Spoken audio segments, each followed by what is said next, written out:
Hello dear students, welcome to my channel Leo Learn English Online. I hope my videos are helpful to you. If you want to watch my previous videos, you can get the links in the description box. You can also type my name in the YouTube search box.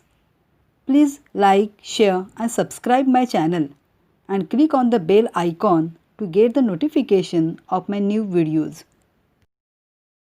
In this video, we are going to learn the lesson His First Flight, written by Liam O'Flaherty. It is natural that doing something for the first time is a bit challenging and fearful. We all face some problems in the initial stage while learning a new skill.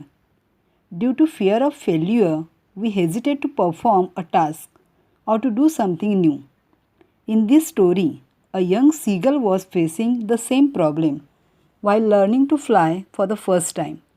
Let's see how he took his first flight. The young seagull was alone on his ledge.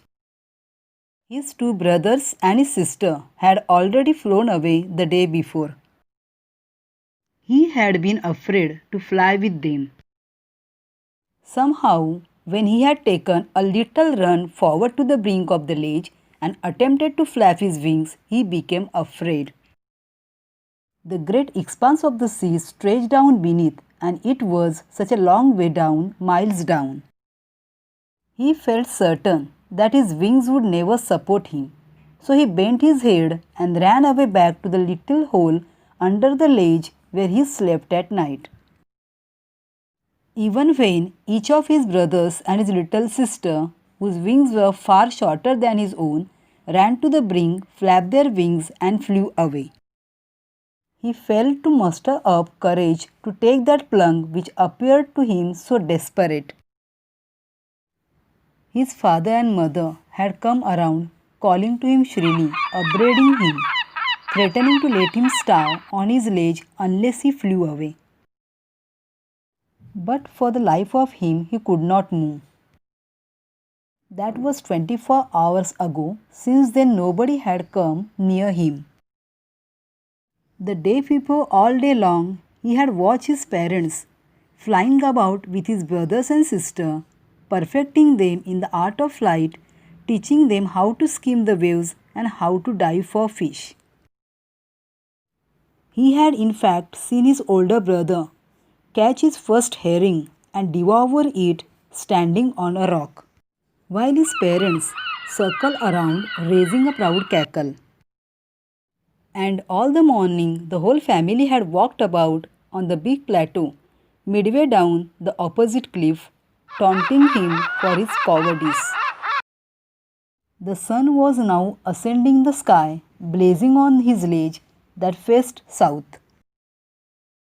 He felt the heat because he had not eaten since the previous nightfall. He stepped slowly out to the brink of the ledge and standing on one leg with the other leg hidden under his wing. He closed one eye, then the other, and pretended to be falling asleep. Still they took no notice of him. He saw his two brothers and his sister lying on the plateau, dozing with their heads sunk into their necks. His father was preening the feathers on his white back. Only his mother was looking at him. She was standing on a little high hump on the plateau, her white breast thrust forward. Now and again she tore at a piece of fish that lay at her feet and then scraped each side of her beak on the rock. The sight of the food maddened him. How he loved to tear food that way, scraping his beak now and again to wet it. Ga, ga, ga, he cried, begging her to bring him some food. Gaw, call, ah, she screamed back derisively. But he kept calling plaintively, and after a minute or so he uttered a joyful scream. His mother had picked up a piece of the fish and was flying across to him with it. He leaned out eagerly, tapping the rock with his feet, trying to get nearer to her as she flew across. But when she was just opposite to him, she halted, her wings motionless, the piece of fish in her beak almost within reach of his beak. He waited a moment in surprise, wondering why she did not come nearer, and then, maddened by hunger, he dived at the fish. With a loud scream, he fell outwards and downwards into space. Then a monstrous terror seized him, and his heart stood still. He could hear nothing, but it only lasted a minute. The next moment, he felt his wings spread outwards. The wind rushed against his breast feathers, then under his stomach and against his wings. He could feel the tips of his wings cutting through the air. He was not falling headlong now. He was soaring gradually downwards and outwards. He was no longer afraid, he just felt a bit dizzy. Then he flapped his wings once and he soared upwards. Ga ga ga, ga ga ga, gav call ah. His mother swooped past him, her wings making a loud noise. He answered her with another scream.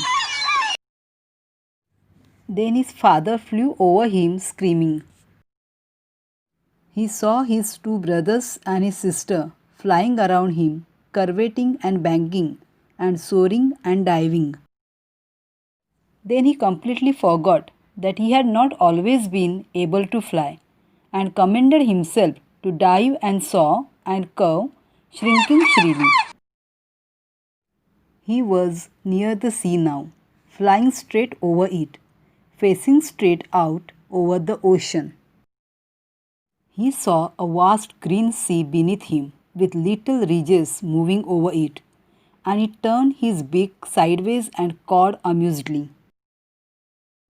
His parents and his brothers and sister had landed on this green flooring ahead of him. They were beckoning to him, calling shrilly. He dropped his legs to stand on the green sea. His legs sank into it. He screamed with fright and attempted to rise again, flapping his wings. But he was tired and weak with hunger, and he could not rise, exhausted by the strange exercise. His feet sank into the green sea, and then his belly touched it, and he sank no farther. He was floating on it, and around him his family was screaming, praising him, and their beaks were offering him scraps of dogfish. He had made his first flight. Here ends the story. In this story, the seagulls convey the message of self-confidence, motivation, and self-reliance. The young seagull overcomes his fear and realizes that it is all in the mind.